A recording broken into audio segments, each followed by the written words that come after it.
Chinese এই আলুগুলো থেকে তারা খুবই সুস্বাদু এবং জনপ্রিয় এক ধরনের মিষ্টি তৈরি করে থাকে বন্ধুরা। বর্ষাকাল যখন শেষ হয়ে যায় তখন মাটিগুলো নরম নরম থাকে। চাইনিজরা তাদের ব্যবহৃত কোদালের সাহায্যে মাটিগুলো খনন করে এর থেকে আলুগুলো সংগ্রহ করে নেয়।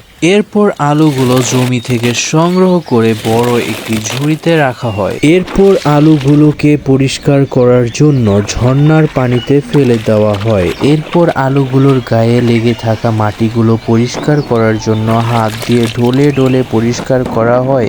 আলুগুলো ভালোভাবে পরিষ্কার করার পর আলুগুলোর মাথায় যে বাড়তি অংশটুকু থাকে সেগুলো একটি ধারালো ছুরির মাধ্যমে কেটে ফেলা হয়। এরপর একটি পাথরের সাহায্যে আলুগুলোকে মসৃণভাবে ঘষা হয় এবং আলুগুলো পেস্টে পরিণত হয়। এরপর এই পেস্ট আলুগুলোর মধ্যে কিছু পরিমাণ পানি ঢেলে দেওয়া হয় এবং সম্পূর্ণকে ভালোভাবে মিশিয়ে নেওয়া হয়। তারপর একটি কাপড়ের থলের মধ্যে এই মিশ্রণটিকে ঢেলে দেওয়া হয় এবং এখান থেকে পানি সংগ্রহ করা হয়। মিশ্রণ থেকে সংগ্রহকৃত পানিগুলো একটি বড় পাত্রে রেখে দেওয়া হয় একদিনের জন্য।